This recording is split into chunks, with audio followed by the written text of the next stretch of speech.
Tony, before the show starts, I think you need to tell folks we're on social media. I do.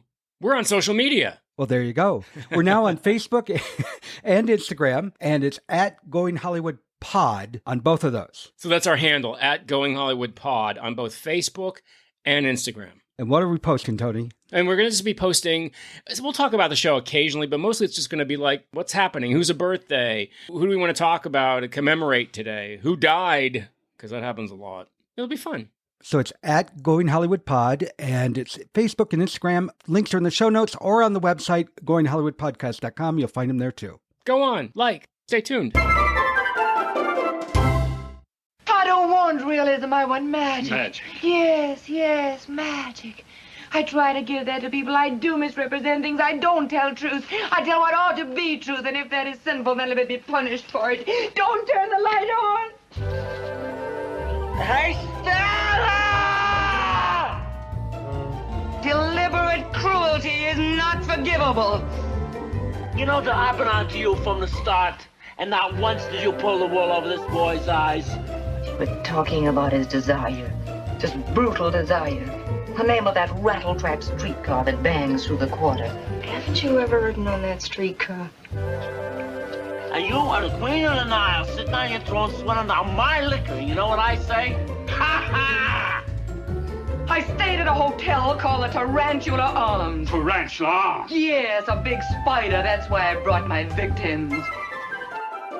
I've always depended on the kindness of strangers.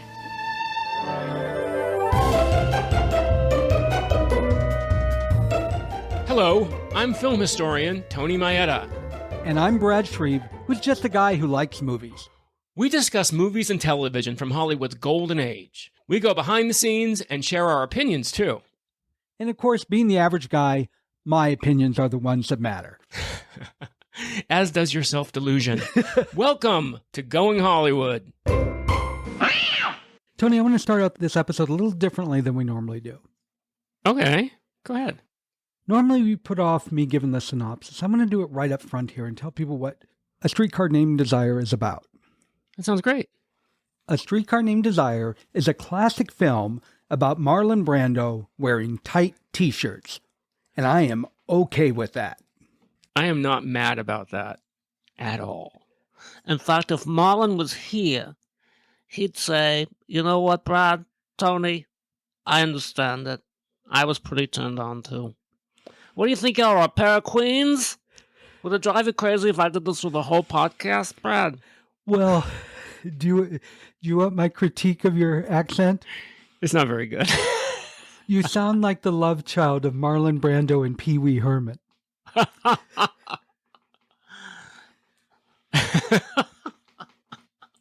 Yeah, it's pretty bad.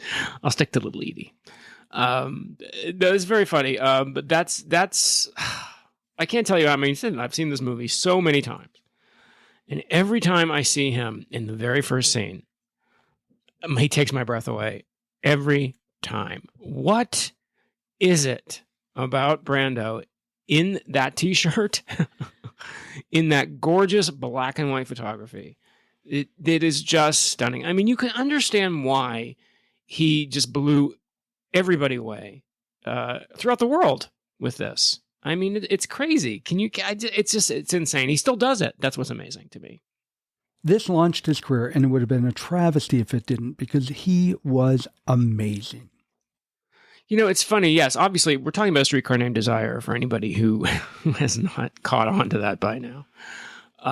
Directed by Elia Kazan from 1950, Warner Brothers, also starring a little actress you may have heard of called Vivien Leigh, and Kim Hunter and Karl Malden. The three of them, Brando, Malden, and Hunter, all reprising their Broadway roles.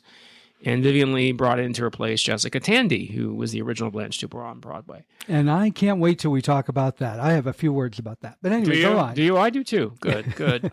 I was kind of surprised when you suggested this. This sounds like something I would say, hey, let's do Streetcar. And you go, oh, I've never seen it.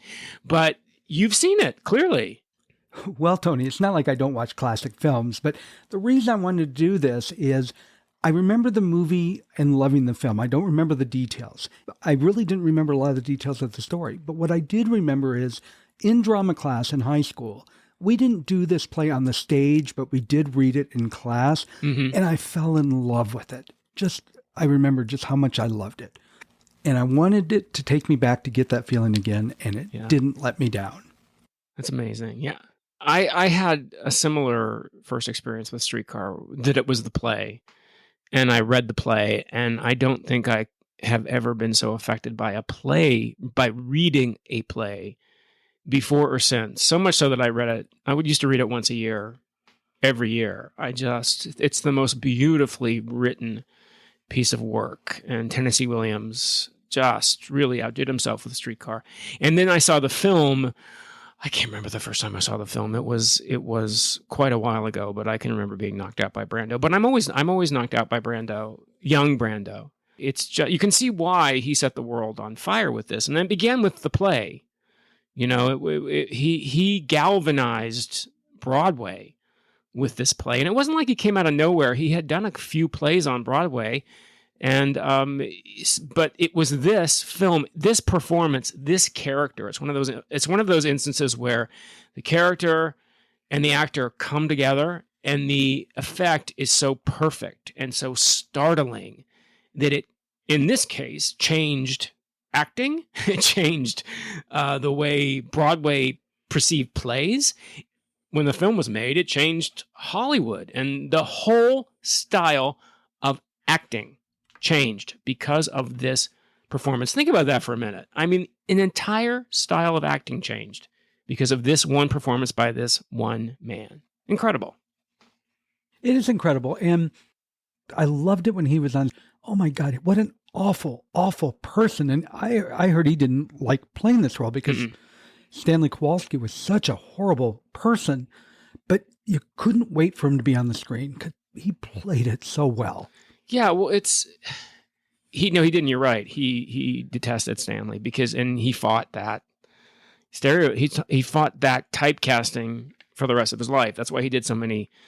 I mean, he did Julius Caesar 3 years after this, and he played Mark Antony, and he's done. I mean, he's Brando. He's legendary for all the things he's did, and the way he sang in Guys and Dolls 5 years later. Your eyes are the eyes of a woman in love, and may they gaze ever more into. I'm not supposed to sing. I had to do it. You know what? I don't think the internet spiders will catch. They won't catch my Brando singing from Guys and Dolls. No. But yeah, it's funny. You know, in Williams, I'd like to talk a little bit about the play because I think it's important to get the genesis of the play. I'm not going to talk a lot about it. I never do, but it's important to have background. You know, Williams, Tennessee Williams. His first hit in 1945 was The Glass Menagerie, which kind of really put him on the map. Before then, he'd been very much a journeyman writer, always writing. He worked at MGM for a while in the 40s, working on stories, but he could never really catch fire. And then The Glass Menagerie did it. And he wrote Streetcar, and he gave it to his agent, a very famous agent named Audrey Wood.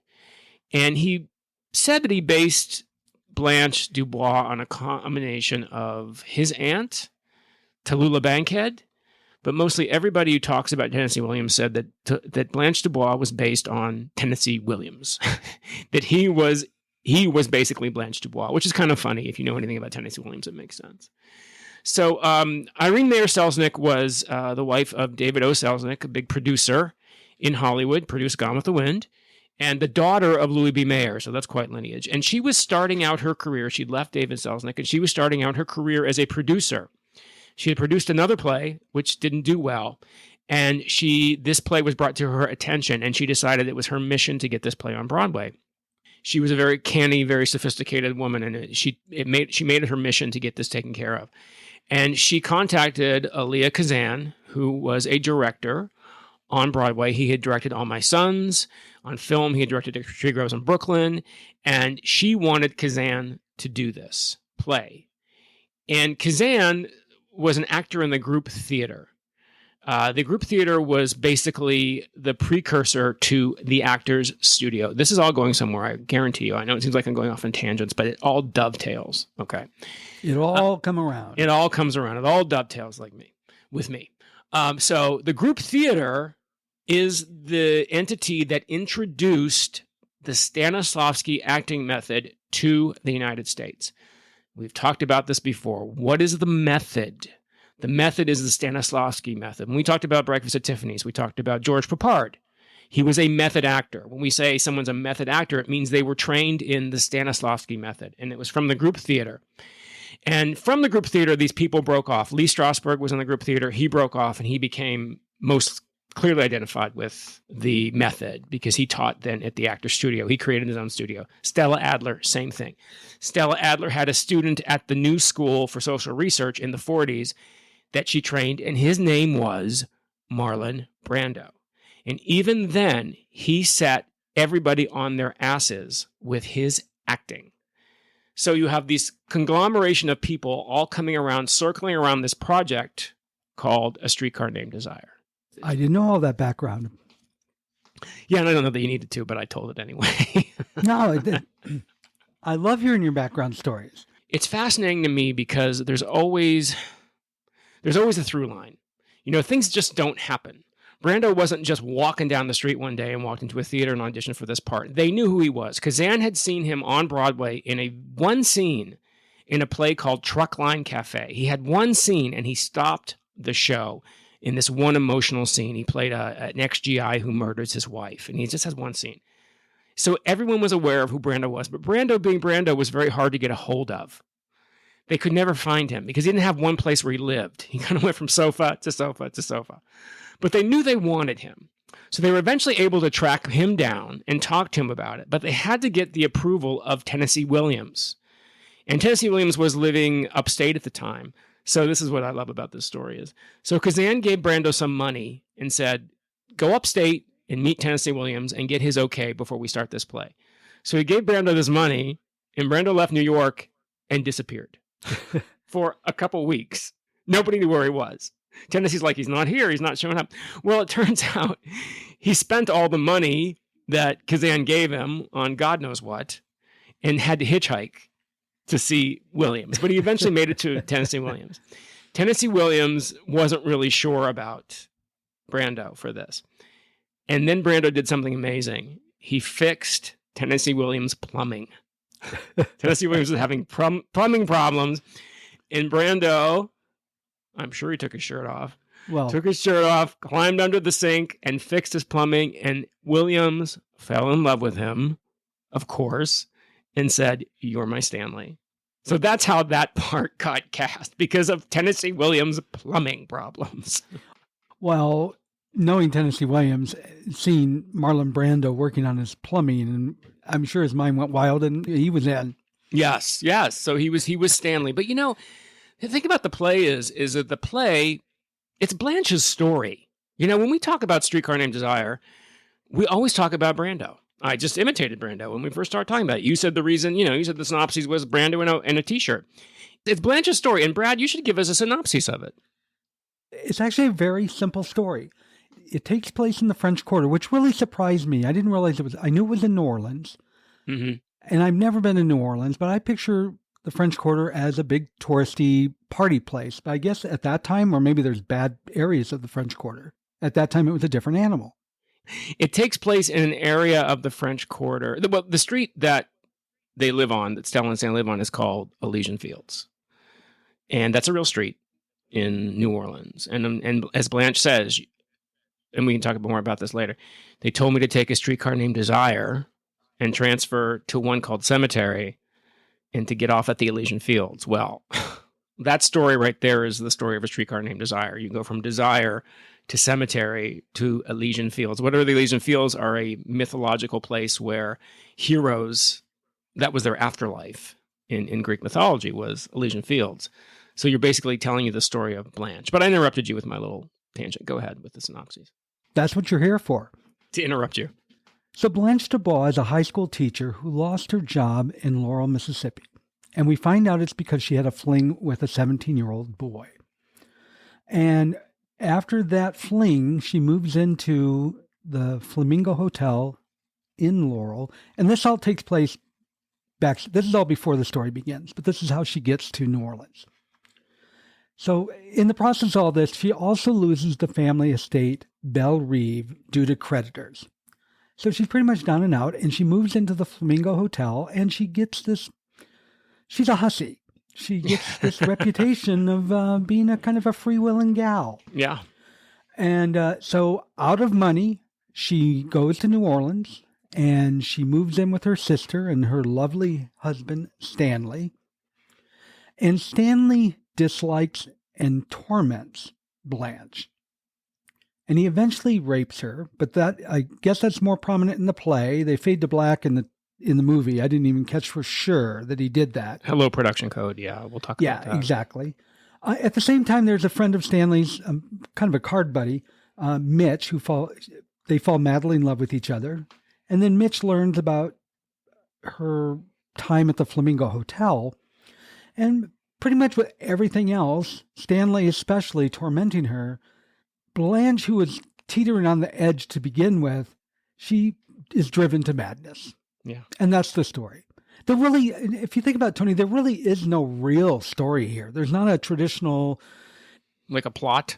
Yeah, there's not a traditional plot. Yeah, like with a... Well, yeah, well, it's basically, as we said, it's Blanche's story, so it's basically the disintegration of this woman and her psyche and her descent into madness. I mean, she's pretty shaky to begin with when she arrives at the Faubourg Marigny, is what the area in New Orleans is called, where they live. And as I said, they live on Elysian Fields. So you kind of get those illusions from her very first entrance that this is a woman who's on the downslide. And on Broadway, the character of Blanche was played by Jessica Tandy, who I'm sure most people know now from Driving Miss Daisy, but this was many years before, obviously. She wasn't quite that old. Brilliant actress. When she played Blanche. Yes, a brilliant actress. And of British extraction, by the way. It's kind of funny how both these actresses who were British or had a link to Britain played the ultimate Southern belles. So Blanche DuBois, and for our Golden Girls friends out there, no, you're not mistaken. Blanche Devereaux was definitely named in honor of Blanche DuBois because they're both overheated Southern belles, former Southern belles. I think it's interesting, this production on Broadway that we said is Blanche's story, but Brando was so galvanizing. Brando just knocked everybody on their asses that it became really unbalanced. And it really did become the Marlon Brando show.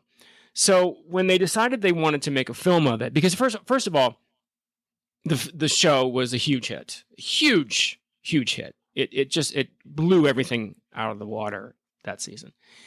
But oddly, usually what happens when a play is a big hit, the movie studios come calling. And the movie studios did not come calling for A Streetcar Named Desire, mostly because this was the time of the production code. And these studio heads knew that there were just way too many things that went against the production code in this play. One being Blanche's husband. The first one being Blanche's husband. One of the big stumbling blocks is Blanche talks about her young husband who killed himself because she discovered him in bed with another man. So you right away have number one on the code. It's not number one, but you know what I'm saying. Sex perversion, homosexuality. That went out the window. So they had to deal with that. They also had to deal with. So basically, what happened was that 20th Century Fox passed. They're like, there's too many problems with this. We'll never be able to get a workable script out of this. And so it was actually Warner Brothers Jack Warner, who, for everything that people say about Jack Warner, took some big chances. He also brought Who's Afraid of Virginia Woolf to the screen. So, I mean, Jack Warner was a ballsy guy. He said, we'll do this, but yes, we have to make some changes. So the production code said, you have to do something about the homosexual character. The rape scene. They said, the rape scene is okay, but make sure and this is what they said, make sure it's a tasteful rape. So you can have the rape in there, but just make sure it's tasteful. Oh, God. All right. And there was other language that they had to tone down, in order to pass the production code. The script, we're just talking about before the movie's even shot. We're just talking about the hurdles they had to clear to even begin filming. By this time, Kazan had directed Gentleman's Agreement, had won an Oscar. He always wanted to just direct films, and he didn't like repeating himself. So they said, would you come back. Tennessee Williams said, would you please direct this film version of Streetcar? And Kazan at first said no. And then Tennessee Williams begged him, basically said, please, you have to protect me. And he trusted Kazan, that Kazan would protect him. Otherwise, he knew his play would be chopped to pieces. So Kazan said that he would come back to direct it primarily to help Tennessee Williams, and also because he was very unhappy with how the play became unbalanced on Broadway between Blanche and Stanley because of Brando. So he wanted to correct that balance and bring Blanche back into the forefront as much as possible to evenly balance the film out the way it was originally written. Tony, I'm stopping our conversation real quick. Why? Brett, we're in the middle of a podcast. But this is about the podcast, and it's very important. Okay. Listener, whatever app you're listening on, whether it's on the computer or on the phone, reach your finger or your mouse over. It usually says follow. Some still say subscribe. And click that. And what's going to happen when they do that, Tony? They're going to get notified when a new episode is available, and they can listen to us again. You don't want to miss that. No. Can we get back to the episode that we were recording? Of course. Please? Of course. All right. Thank you. Don't forget to subscribe and follow. There you go. And talking about this film going from stage to film, there's something I really liked about this. A few weeks ago, we talked about The Boys in the Band. Yeah. And how it was a play, and then they made a movie out of it. And one of the downfalls of the movie was they were projecting too much like they were in the theater. They were theatrical. Mm-hmm. This movie was very similar that way, but it worked here, whereas it didn't work in The Boys in the Band. And I think for a couple of reasons. One, this, not that The Boys in the Band wasn't full of melodrama, but this was full of drama. So it didn't seem as much like they were overacting. These were people Stanley was awful, and there was just a lot of hurt and pain. The other thing is the set. It opened up with Blanche getting off of the Streetcar Named Desire, which really didn't run at that time period, but that's a whole different story. Yeah, it was just bus lines, right? And it was a bus called Desire, but they didn't want to call it a bus line called Desire. Right. So they got the city in New Orleans, let them use a car, and they put the Desire back on there, which, that's minor. I just thought it was funny. Yeah. Anyway, so she comes off of the streetcar, and then she goes to a bowling alley, I believe. But eventually, she may go to the house, but eventually when they get to the set, it's definitely not the nicest part of town, that's for sure. You see dancing girls and strip clubs and blah, blah, blah. But you see this courtyard of this apartment building that is not very nice. And the building, the way you can see the building and the way you can see the courtyard, it is like, oh, this is a theater set. And I knew right away, the only difference between this and what was in the theater is there's a wall there from when they go inside the building. And I've never seen it on stage, but that was pretty obvious to me. Am I correct? Yes, absolutely. To me, it didn't hide the fact that this was original play. To me, I was watching a play on film to a much different degree than The Boys in the Band. Yeah, and that's why it didn't bother me in that sense that Boys in the Band did. I think that, like Who's Afraid of Virginia Woolf, you had a cinema, although Vivien Leigh did a lot of theater. I mean, she was a classically trained actress. She was Lady Olivier, after all, married to Laurence Olivier. So they did a lot of theater. But Vivien Leigh was also a film-trained actress. She knew how to act in film. Hello, she played Scarlett O'Hara. Mm-hmm. So you had an actress who was very, very good at film acting, who was very adept at film acting. And you had Brando, this wasn't Brando's first film. Brando did a film called The Men a few years before. So this wasn't his first film, plus Brando was Brando. I mean, he brought his naturalism to this. That was what's so galvanizing about him on stage, was people had never seen a person behave this way. He behaved on stage just like people did in real life, and they were blown away by that. So that's why when you see A Streetcar Named Desire, you're not thinking, oh my God, this, I mean, yes, it does have the theatrical trappings. It's in one set or two sets, but that was the whole crux of Brando's acting genius, it was like a real person walked in the stage with, I mean, he talks while he eats and he wipes his nose and it's people had never seen anything like this before. And when Kazan was first thinking about doing the film, he actually wanted to open it up. He actually wanted to make it more cinematic. That's what they call it. They call it opening up, when they take it outside of the confines of a stage set. And he actually thought about doing some scenes of Blanche Blanche's history at Belle Reve, which is the I guess it was a plantation, the plantation that she and Stella grew up on. And then he thought a few weeks later, he thought better of it. He goes, no, best thing to do is just film the staged play. And so but he did add some scenes, as you mentioned, that were cinematic. Blanche's arrival in New Orleans. If you notice, the train comes in, it says New Orleans, and the train comes in, and we're at a train station, and Blanche appears through a puff of smoke, which is, which is such a brilliant shot. It's kind of like a throwback to Anna Karenina, because that's how Anna Karenina in Tolstoy's book Anna Karenina appears and she's a doomed character as well. So she appears like this unearthly creature through a puff of smoke. And Vivien Leigh had just filmed Anna Karenina a few years before. So it was like, I'm going through the smoke again. The puff of steam, actually, she appears through a puff of steam. And there's a short scene in the bowling alley when Blanche first arrives and she sees Stanley from afar and she sees Stella. And then there's the scene with Mitch later on in the film, which takes place on a pavilion.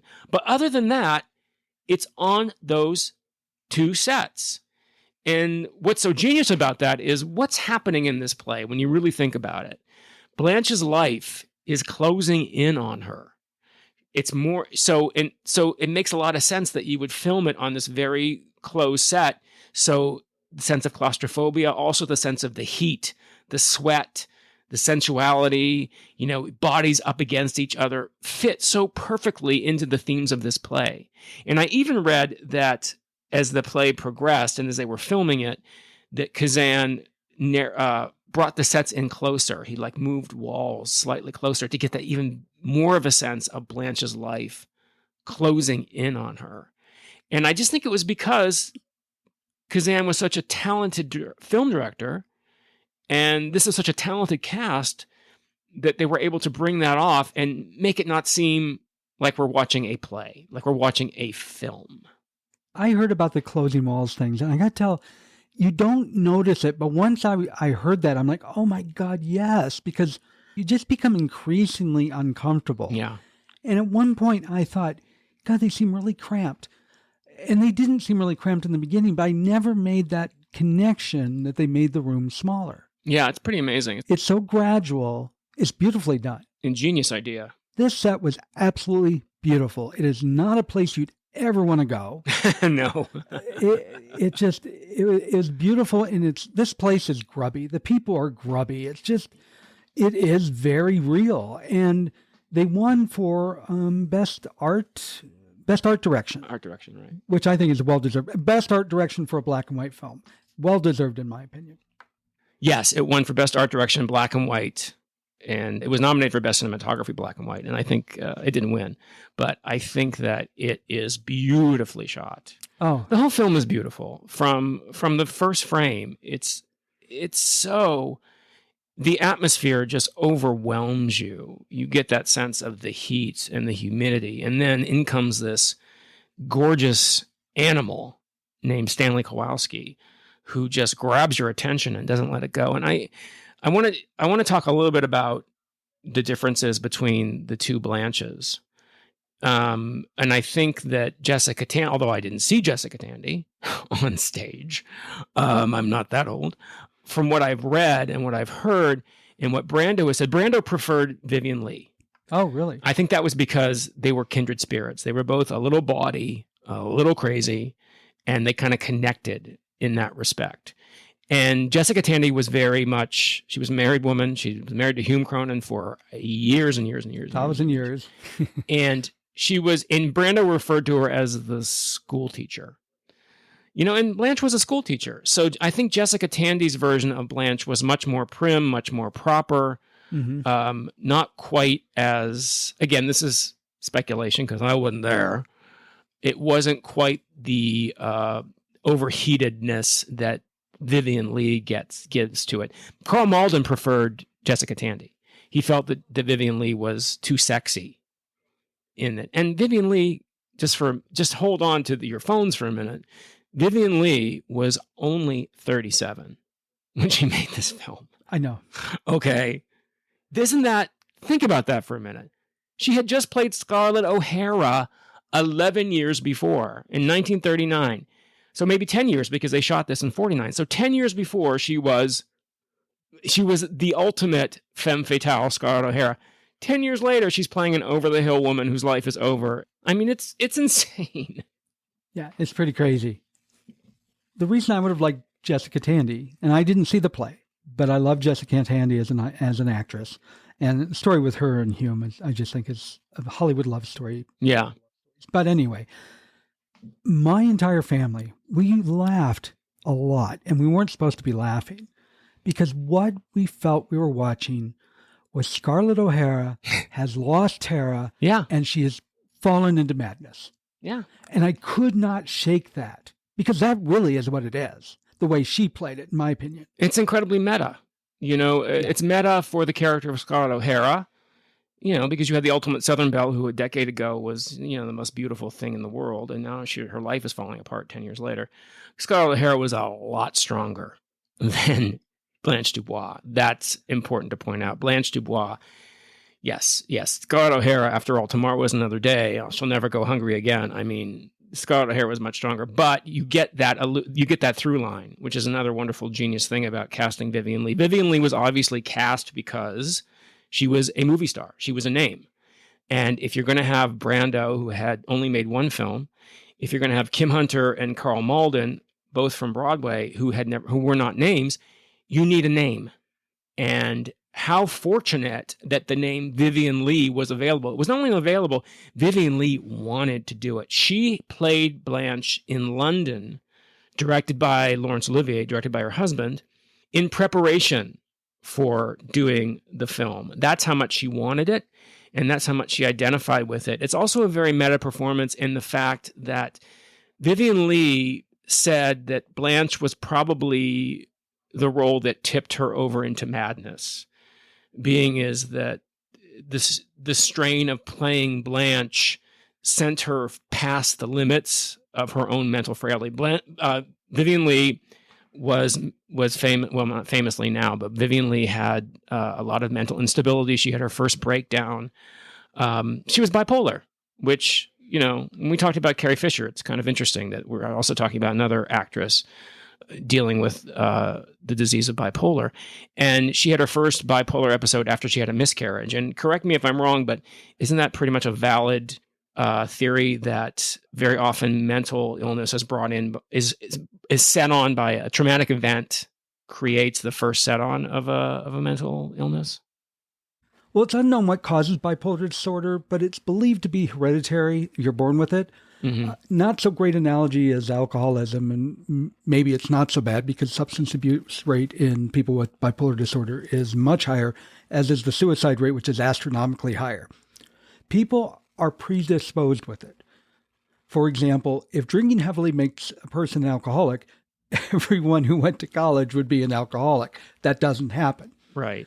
So bipolar disorder can't be cured, but it's treatable. And the general consensus is it's a chemical imbalance in the brain.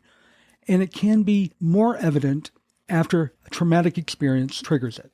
Mm-hmm. I struggled with bipolar my entire life, and I didn't understand what was wrong until shit hit the fan in my life, and it became so prevalent, it was finally diagnosed.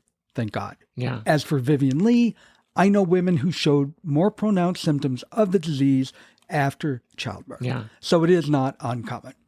The chemical imbalances of it. So the miscarriage, and then she became unstable for the rest of her life. It was a battle for her to hold on to her mind, and I think that playing Blanche after you've just had an experience like this, a terrifying experience, I'm sure, for her, and then to play a character which pretty much is going through a very similar situation. And she plays Blanche, I heard someone say that she plays Blanche without a safety net.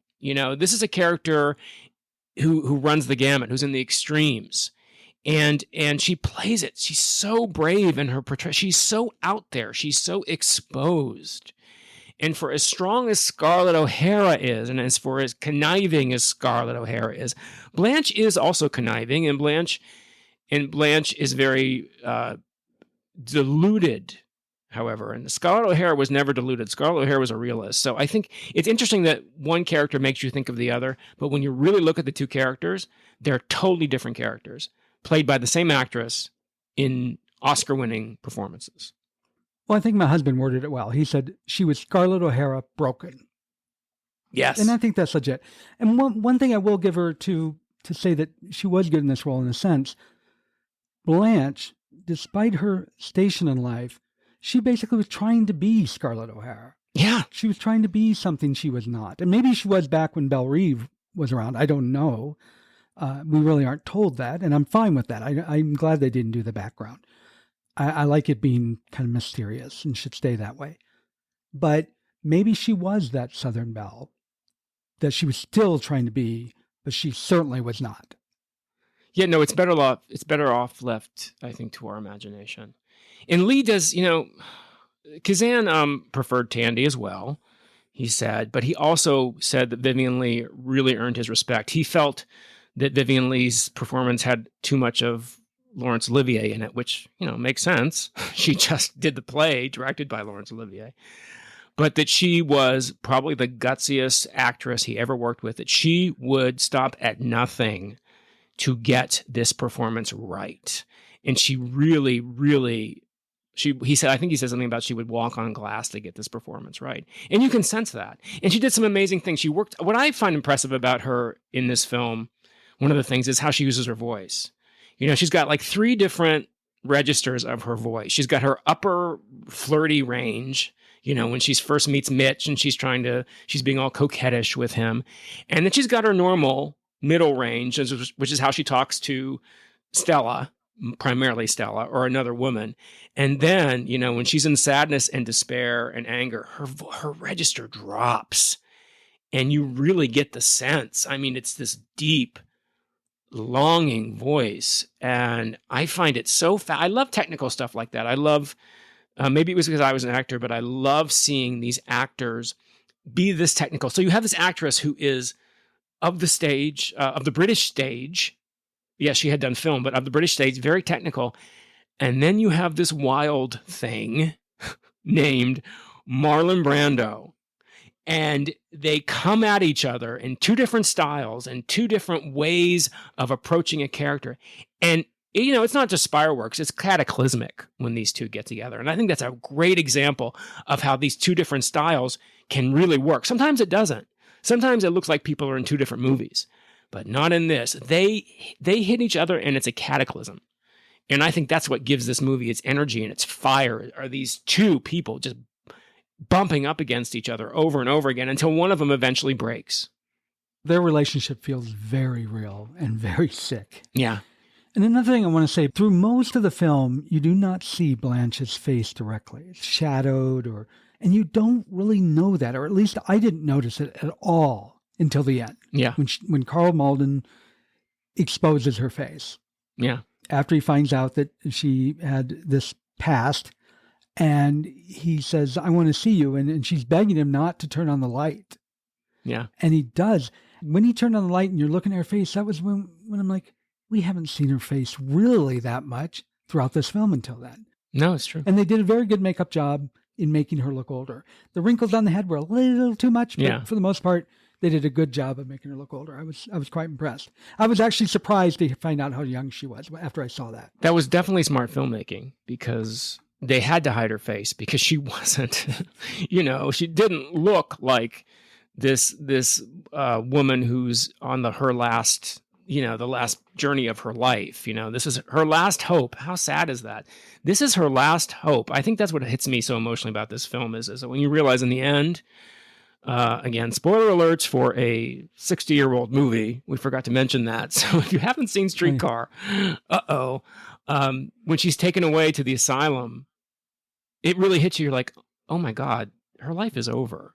Oh yeah. This was her last opportunity. Her sister was her last opportunity for a life. And Stanley just did, deliberate cruelty is the one unforgivable thing, she says. And he just, not only did he rape her, but he tipped her into madness. And now she's being thrown into an asylum, which God knows what's going to happen to her in an asylum, and then at this time period. So it's really devastating. And that deliberate cruelty line was excellent because that's exactly what he was. Oh, it's absolute. Yes. I think she said it to Mitch. I think she says, but that's definitely Stanley. Yeah. Stanley's definitely deliberate cruelty. I mean, there are lots of famous lines from this film. There's also, there's her famous last line is, I've always depended on the kindness of strangers, which many a drag queen has gotten a lot of distance out of that line. Well, when I was younger, that could be so true for me, but that's a whole different story. It could be true. It could be true for a lot of us. But what a brilliant line. She has so many wonderful lines. Tennessee Williams is Tennessee Williams. I mean, that's what he does. He writes these lines that are just butter in the mouths of these actors. I do want to talk a little bit about Brando. I think we need to talk a little bit about Brando and his persona and what. God, when you're watching him in this film, I think in this film more than any other, you just want to hate him, but you can't. And it's not just because he's so beautiful, because he is so beautiful, but Stanley this is what's so brilliant about Brando is Stanley, he's an animal, yes, but he's got a soft side. And I think this is the thing about Brando is Brando had this really intoxicating mix of male and female. He could be very soft and very quiet and then explode the next minute and be a brute. And I think if you look back in the history of really big movie stars, iconic movie stars, I'm thinking of people like Garbo. I'm even thinking of Judy Garland a little bit here. They had this mix of masculine and feminine, which makes them everybody. It doesn't just make them one thing. It makes them everybody. Everybody can identify. And with Brando, it's that. He's sweet and he's cruel. He has menace and he has humor. Stanley's very funny. That scene in the birthday party scene with the birthday cake, when he clears the table. Now my part's clean. You want me to help you clean yours? And it's terrifying and funny. It's funny. I mean, it's menacing and terrifying, but it's funny. Yes, it's funny. He's like, let me help you clean yours. And he's got this beauty and this brutality. And that's what's so fascinating about Brando is that he brings that to every role, but never better and never more illustrated than in, this most iconic of his roles of Stanley Kowalski. Well, and another thing I think they did beautifully, and this is Kim Hunter being spectacular, and I'm ashamed to say I didn't know Kim Hunter from anything other than Planet of the Apes. Well, there's a good reason for that, and I'll tell you when you're done.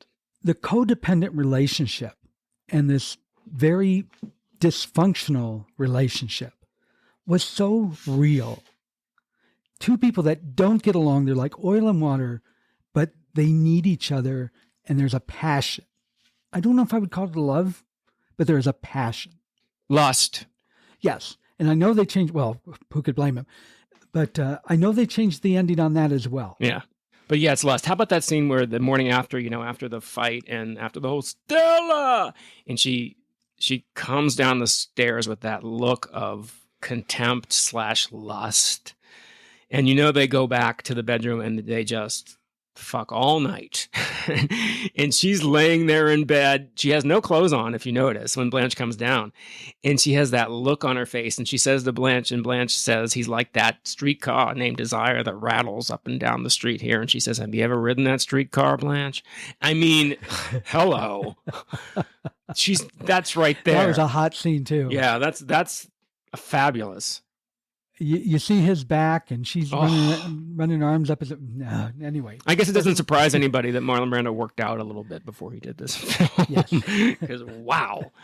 He didn't look that good on Broadway. I've seen pictures. I mean, he still looked great, but he worked out before he did this film. So since we're talking about Stella and that scene after when he says Stella, when he's in the torn T-shirt, we should probably talk about some of the cuts, because that was one of the things. So what happened was that they had this film was made, done. They took all the suggestions that the Production Code Administration gave them, including cutting the homosexual references to Blanche's first husband. And there's actually a very funny story. So as I said, in the play, Blanche catches she tells us the story in the play. She catches her young husband with an older man in bed, and then later on he shoots himself. So they had to change that somehow, the homosexual illusion. So what they did was they euphemistically presented the young boy when Blanche is talking about him as a boy who was just too sensitive for life. He was a boy who wrote poetry.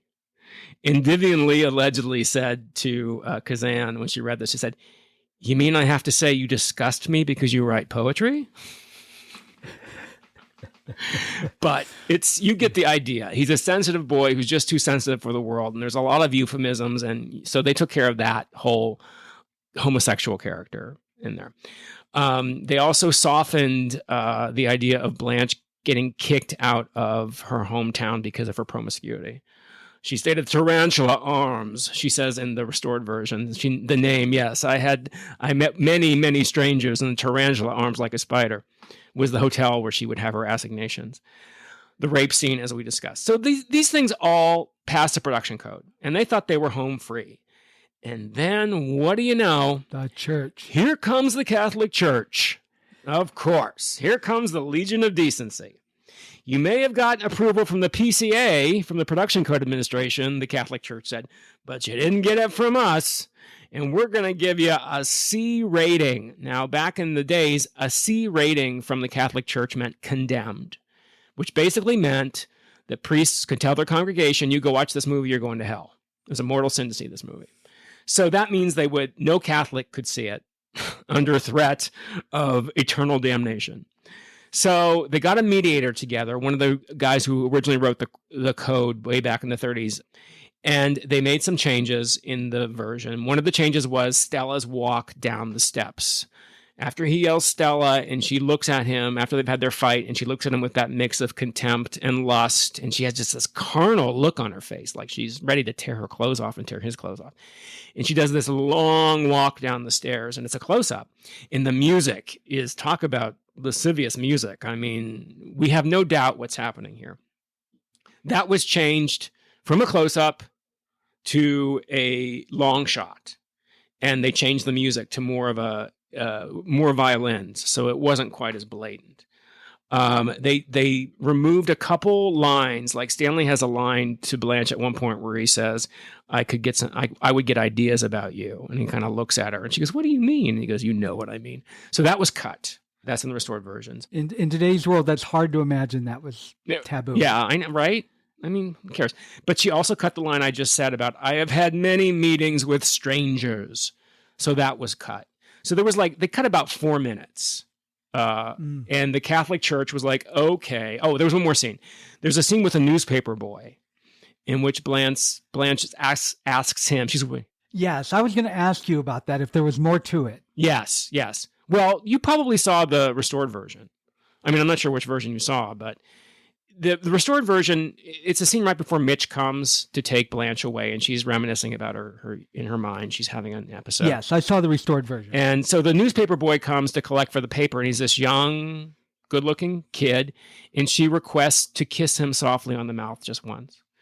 And that got laughs when it was in previews. So they recut it to make him less prominent, which I don't know why it was getting laughs. I think it's a beautiful scene.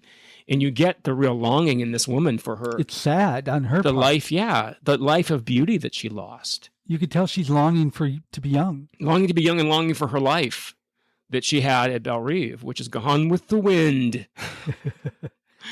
Anyway, so these scenes were miraculously, once again, another miracle. We talked about Babyface miraculously showing up in the Library of Congress. Well, these cut scenes miraculously showed up in an unmarked box.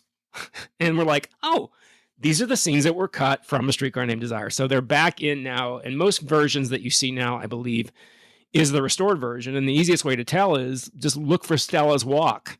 And if Stella looks like she's ready to rip into a T-bone steak and the music is indicating it, then you're watching the restored version. And I have a question about the paper boy. First of all, I think it was hysterical that he's there to collect for the newspaper and he's wearing a suit. Maybe that was common at that time, but I got a kick out of that. Different time. But I was curious. I felt like there was more to it than just the kiss. Because in the movie, she kisses him and he goes away. There's not more to it. It's just that it's what he brings up in her. Yes. You know what I mean? She's talking, she's obviously thinking about her dead husband. She just had this, that's probably what, in the psychology of this character, and I didn't go too deeply into the psychology of Blanche DuBois because I don't want to lose my mind. But in the psychology of this character, I'm sure he tripped off a memory in her mind of her young husband, because not too much long after this, she tells Mitch the story of her young husband, the young boy who killed himself, as she calls him.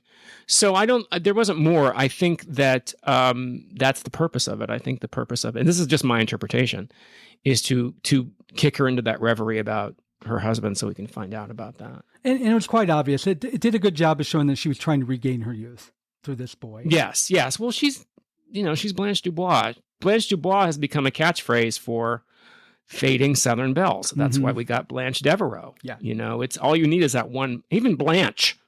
Just say Blanche and people know you're talking about a faded Southern belle. Yeah. These characters are they're mythic. They've been played by every actor and every actress. I mean, we're talking about Jessica Lange. I heard Amy Ryan did it. I saw Anne Margaret do it with Treat Williams. I mean, it's Tennessee Williams, so people want to play these characters. It's also been reinterpreted. Do you remember that movie Blue Jasmine that was out a couple years ago that Woody Allen did? No, I don't. With Cate Blanchett. She won Best Actress. Don't remember that at all. Remember that movie? There were watch it. It's a very good movie. I mean, if you can tolerate Woody Allen films, watch it. It's a very good movie. And I like his older stuff, and it's very good. Blue Jasmine is one of his better, more recent films. I mean, we're still talking, I think, over 10 years ago, but Cate Blanchett won an Oscar for it, and it's got definite Streetcar Named Desire allusions to it.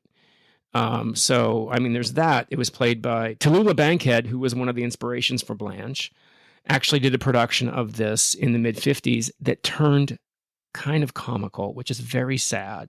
It was very sad for Tallulah, and it was very sad for Tennessee Williams, because she had become such a caricature then that people were laughing when she would say these lines. So that's unfortunate. Oh, that's sad. But I mean, Uta Hagen, Rosemary Harris, just the list goes on. Gillian Anderson played Blanche, and there have been Stanleys, Blair Underwood. I remember not too long ago there was a all black production of Streetcar, and Blair Underwood played Stanley.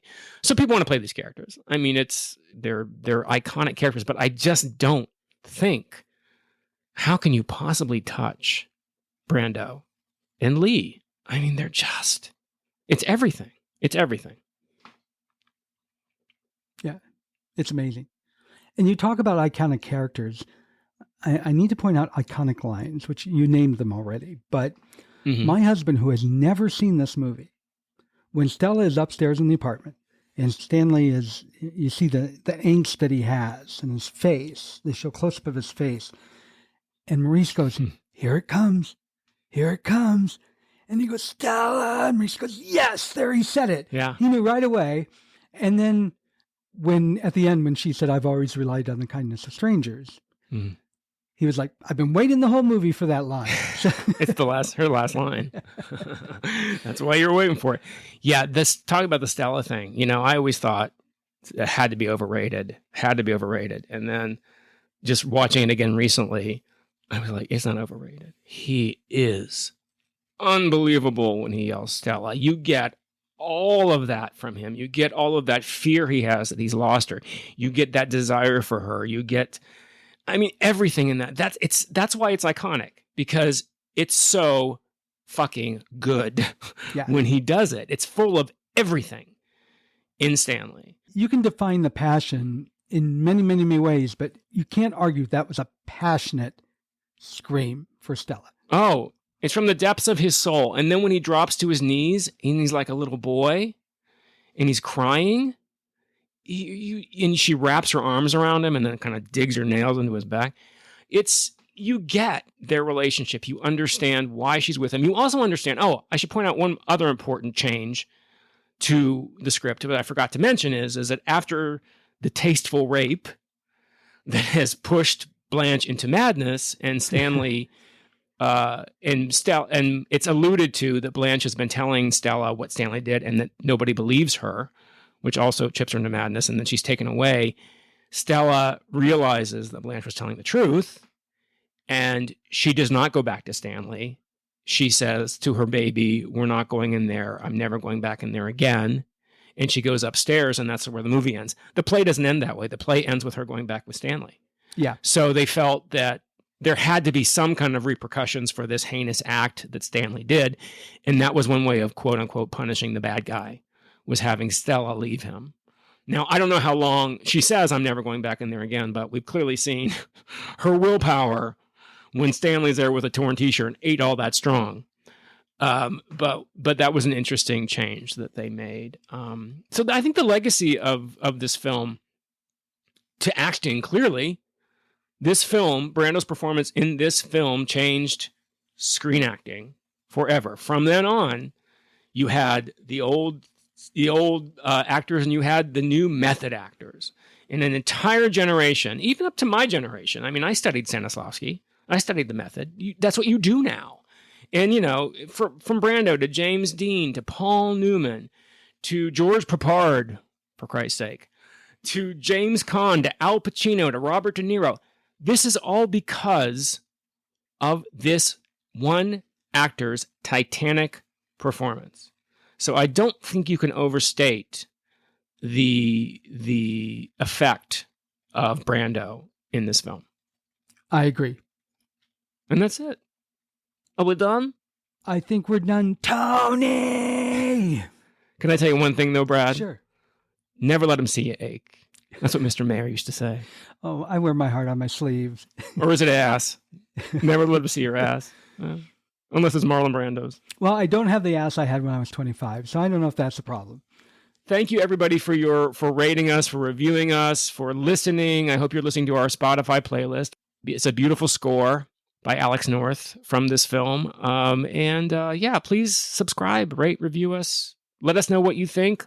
Text us. Let us know if you'd like, there's a movie you want us to talk about. And I didn't tell how to do that. You didn't? Tell the people. There's two good ways to do that. First of all, the fun way would be to go to the website, goinghollywoodpodcast.com, and there's a little microphone on there that you can click on and actually leave a message that we can play for you on the show. But if you don't want to do that, you can just send an email to goinghollywoodpodcast@gmail.com.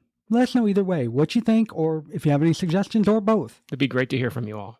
Thanks for listening. Ta-ta.